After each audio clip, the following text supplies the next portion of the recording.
Hello, I'm Jim Burnett at NASA's Lewis Research Center in Cleveland, Ohio. During this fourth episode of our history of space travel, we'll see a film called Freedom 7, first released in 1961. The heavens have always presented a challenge to man.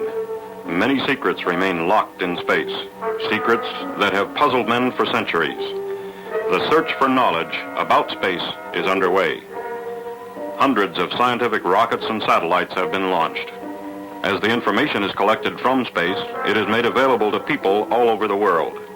Already, startling and practical advances in many scientific fields have resulted.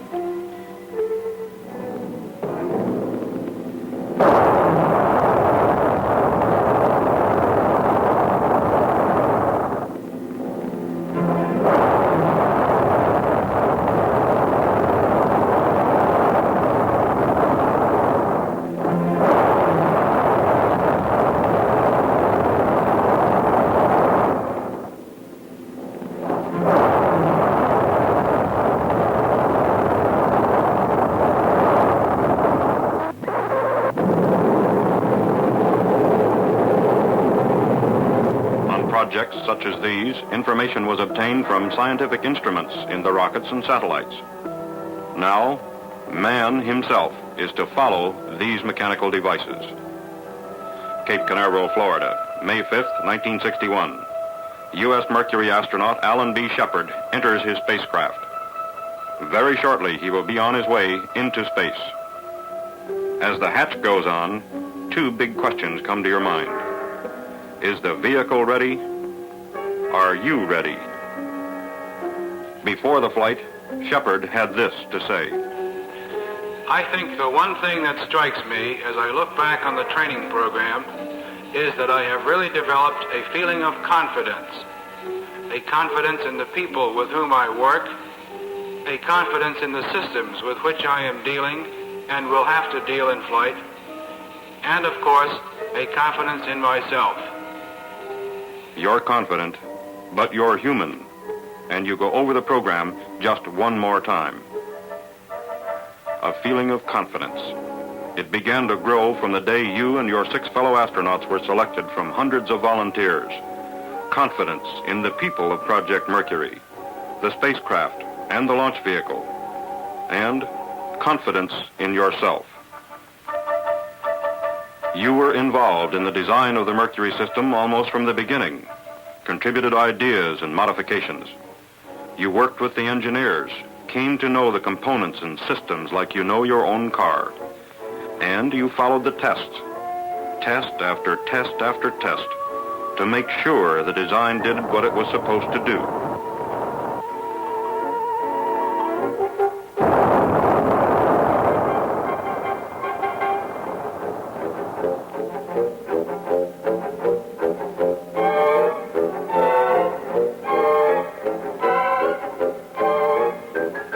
While research and development was underway, you went through almost 2 years of training.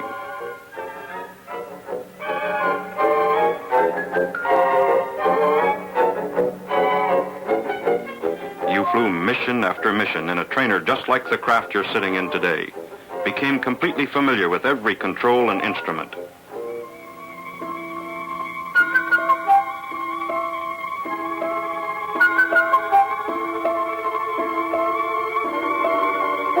An academic program informed you and the other pilots on astronautics, space mechanics, and spaceflight, kept you briefed on all new developments in the project. Zero-gravity flights in aircraft acquainted you with the condition of weightlessness you would encounter in flight.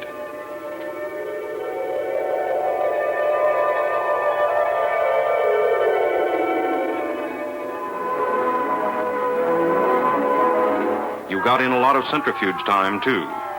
Today's flight won't submit you to any G-forces you haven't experienced before. The program simulated every possible situation. You know you're ready to react almost automatically.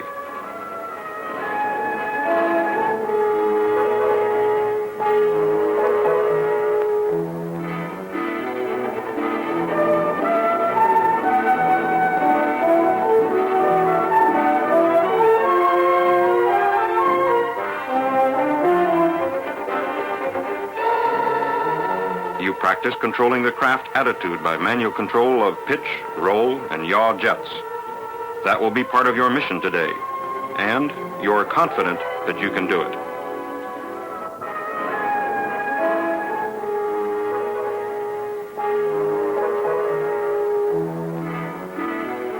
You piled up plenty of experience in the three-dimensional rotation.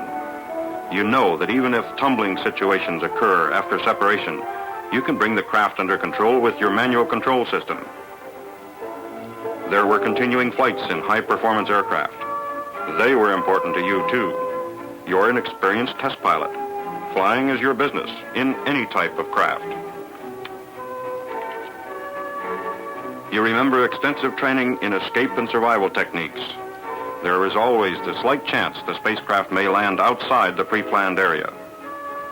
As you sit in the spacecraft, waiting for launch, you know your training has covered every conceivable eventuality, every emergency, no matter how unlikely.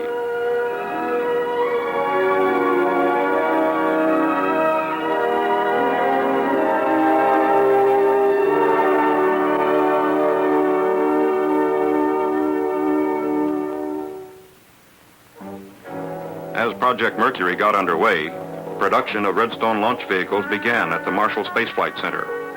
Careful, individual production of vehicles earmarked for Mercury from the day the first bolt came into the plant.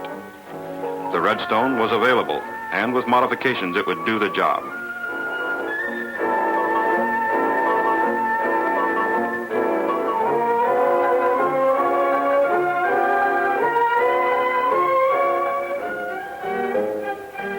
At the McDonnell Aircraft Company plant at St. Louis, just 3 months after project inception, prototype spacecraft production was begun. A few short months later, production spacecraft were being completed. Your trips to the production points were important. You became thoroughly familiar with the Mercury systems. The closer you got to the system, the more confident you became. You followed the flight test program closely. Components, then systems, then prototypes, then production craft. A pyramid of testing. A pyramid of tests that would lead to manned flight. You knew that data and know-how was being gathered to reduce the risk element.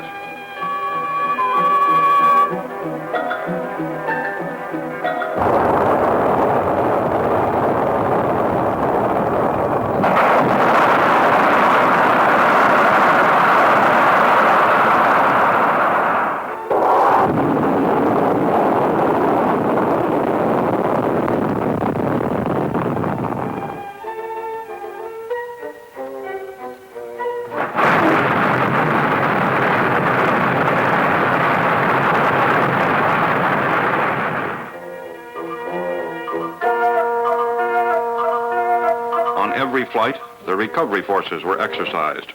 Procedures were developed to locate the craft and retrieve it. It became obvious that the craft would not be in the water very long after landing. A chimpanzee named Ham and 2 monkeys successfully flown in the spacecraft indicated the feasibility of manned flight.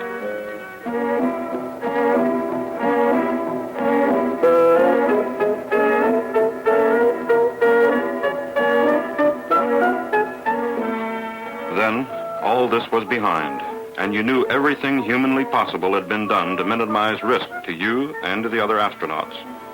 It was time now for manned ballistic flight. Mercury Redstone 3. At Cape Canaveral, Launch Pad 5. Preparations for the MR3 flight began weeks before launch day. You went out and watched the Redstone slowly, carefully raised into place on the launch pad. You knew that you might be the pilot. For about 10 days prior to mating with the spacecraft, the Redstone underwent exhaustive tests, inspections, and simulated launch operations.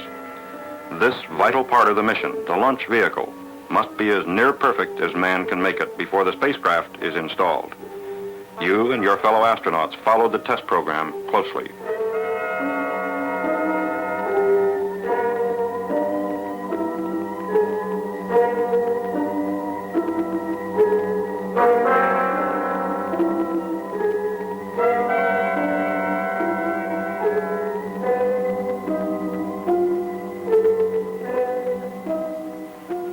the Redstone was being checked, the spacecraft underwent test procedures at Hangar S, several miles from the launch pad. Test the electrical systems, the mechanical systems, communications, instrumentation, the sequential system. Verify flight readiness.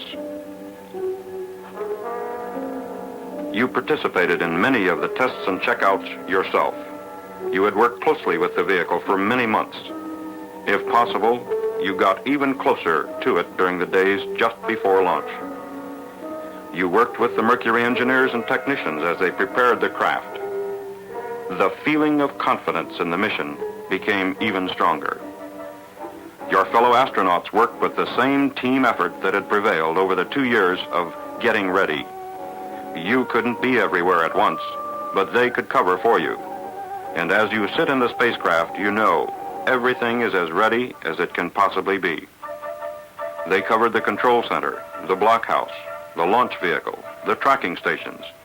They kept a finger on the pulse of the operation. The spacecraft was checked out in a pressure chamber capable of 120,000 foot altitudes to test the environmental control system. And then you were added to the system. You made sure that your pressure suit and the life support system were working properly.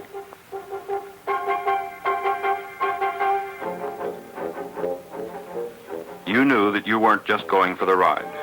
You would be required to gather information, make practical contributions, make sure you collected usable data. You remember the final days in Hangar S, the retro rocket package being installed, and you know the care, the attention to every detail that went into the final servicing. The escape tower with its solid propellant rocket, the system which will pull the spacecraft safely clear of the launch vehicle before a catastrophic failure, either on the pad before launch, during the launch, or while the vehicle is in powered flight. It's a reassuring thought as you go through your pre-launch countdown. When each spacecraft system has been thoroughly checked out, a complete simulated launch and flight operation was run to make certain all the systems worked together as well as individually. And then the Mercury spacecraft was moved to the launch pad to be mated with its launch vehicle.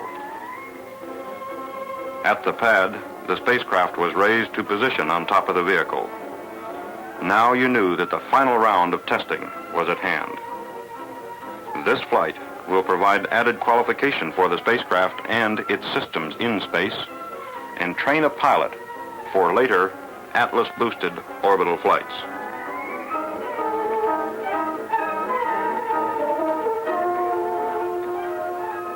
After mating, the testing began to make certain the launch vehicle, spacecraft, and blockhouse worked together properly. The launch countdown was checked step by step, and the complete MR3 system was verified to confirm flight readiness. Complete flight missions from liftoff through landing, both for normal and for emergency cases, were flown electronically. The spacecraft was heavily instrumented to provide pertinent data during the flight. Throughout this period, all the elements of the mission made their preparations. Recovery forces, tracking stations, the Mercury Control Center rehearsed the mission again and again. You and your fellow astronauts rehearsed your parts, went through the procedures over and over. 3 days before launch, a go, no-go review board evaluated the flight readiness of all the mission elements: spacecraft, launch vehicle, pilots, tracking stations, recovery forces, everything. The decision? Go. The recovery forces were dispatched and on their way to their stations downrange.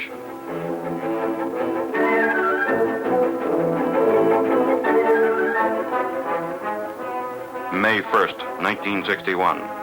Less than 2.5 years from Project Mercury initiation. Countdown for a manned flight was in progress. That's a day that you will never forget. MR3 followed a split countdown, about 4 hours the first day, a little over 6 hours the second day. This procedure helps reduce personnel fatigue. Hydrogen peroxide fueling. This is used in the spacecraft attitude control system. The first day's countdown was completed with this operation. Very early in the morning, May 2nd, the final countdown is underway. Liquid oxygen for the launch vehicle.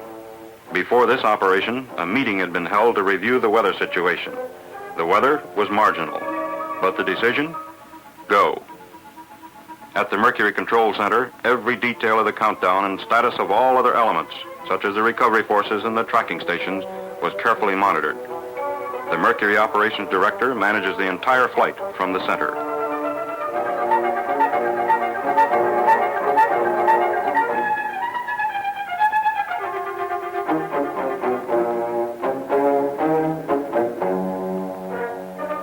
In the blockhouse, systems checks were completed in the spacecraft. Launch vehicle checks were also completed. The recovery forces were on station in a line along the flight path, ready to retrieve the craft even if there should be an undershoot or an overshoot. You remember the final physical at Hangar S, the feeling that now, at last, the time was almost at hand.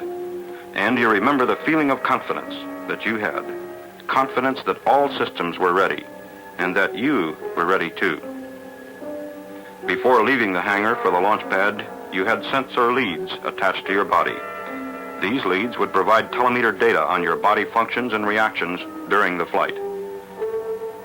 Mercury flights are designed to provide comprehensive information about man during space flight, information that can be used by people all over the world in their own research projects. And then it happened. You remember the letdown feeling you got when the squawk box gave the word. Test number 108, MR3, was scrubbed because of weather. A letdown feeling, yes, but it was reassuring to know that the mission would not go unless everything was right. Then it was Friday, May 5th, 3 days later, and the countdown was proceeding again. You remember the feeling you had that this was the day. There'd be no scrub today. The mission would go. You remember the ride to the pad in the transport van. You had rehearsed the procedure before, taken the ride to the pad, and climbed into the spacecraft. But this time, you knew it was the real thing.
A feeling of confidence.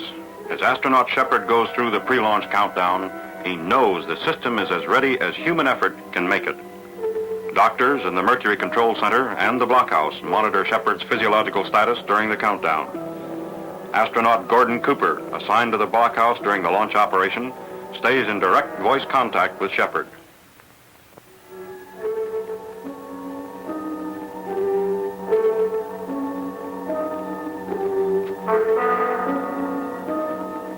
As the gantry is pulled back, the emergency vehicle known as the cherry picker is raised into position. An armored car is located at the pad. It can operate in any terrain. At the viewing stands about 2 miles away, hundreds of press, radio, and television representatives stand by to witness the launch. A helicopter stands by to take a doctor anywhere he might be needed.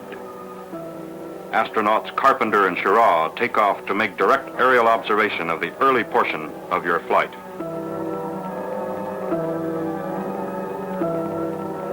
An amphibious vehicle is standing by, ready to move out if necessary to make a close-in recovery. The recovery force helicopters are airborne. All elements of the mission have reported ready to the control center, and the launch is go.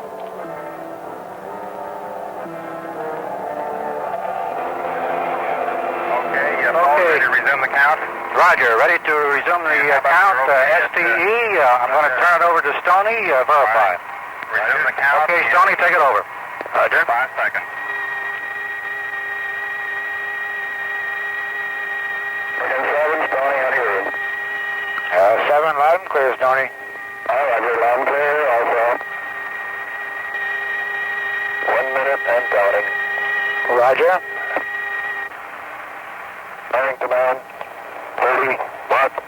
Roger, periscope has retracted. That's confirmed periscope to cut. Main bus 24 volts, 26 amps.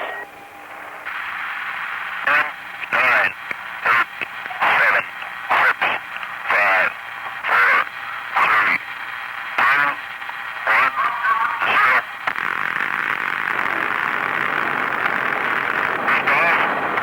Roger, lift off and the clock has started. Yes, sir, reading you loud and clear. This is Freedom 7. The fuel is go, 1.2 G. Cabin at 14 psi. Oxygen is go.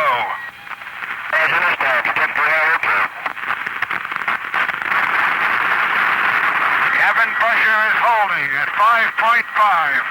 Cabin holding at 5.5.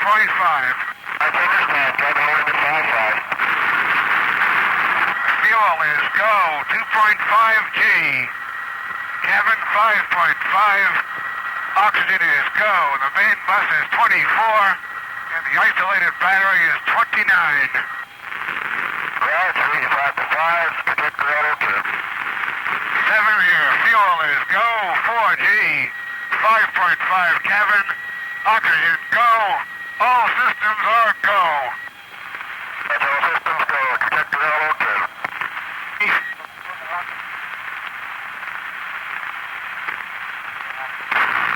Cut off. Tower jettison green. Okay, switching to manual pitch. That's manual pitch. Pitch is okay. Switching to manual yaw. That's understand, manual yaw. Roger, 2, okay. Yaw is okay. Switching manual roll. Roll is okay. Good, okay, let's go there. On the periscope, what a beautiful view. Cloud cover over Florida, 3 to 4 tenths near the eastern coast. Obscures up through Hatteras.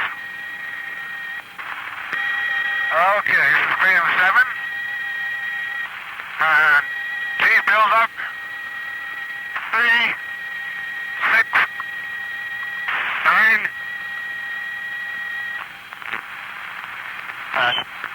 Okay. Okay. I'm clear, loud and clear. Okay. Okay. This is 7. Okay.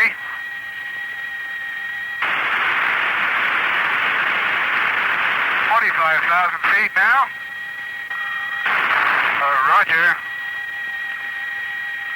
The drogue is green at 21. The periscope is out. The drogue is out. Okay, at drogue deploy, I've got 70%. Auto, 90% manual. Oxygen is still okay. Turn green. Main chute is reefed. main chute is green. Main chute is coming unreefed and it looks good. The main chute is good. Rate of descent is reading about 35 feet per second.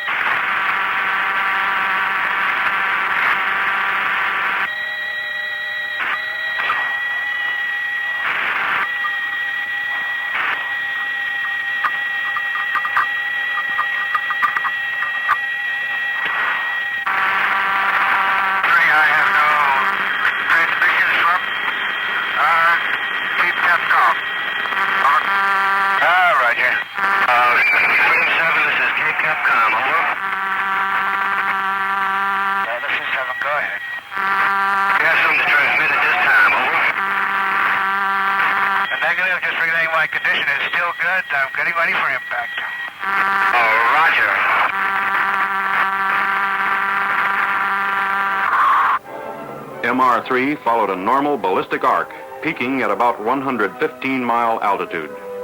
The spacecraft landed 300 miles downrange. The complete flight took 16 minutes and gave Alan Shepard about 5 minutes of weightlessness.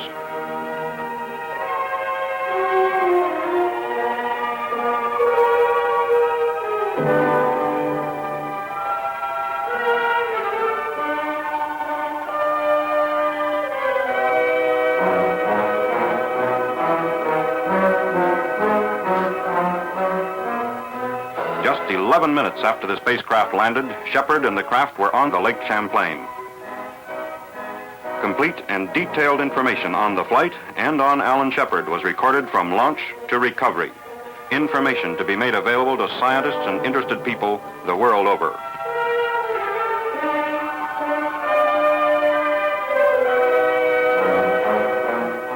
Within minutes after the flight, Shepard received a "well done" from the President on behalf of the people of the United States. A "well done" accepted by Shepard as a representative of all the people in Project Mercury.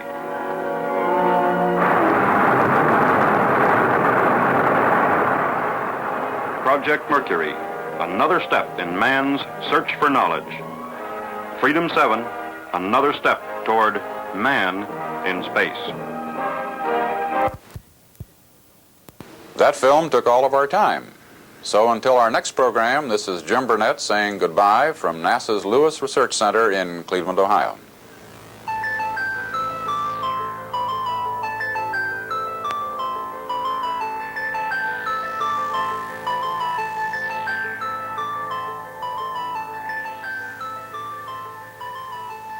Bye.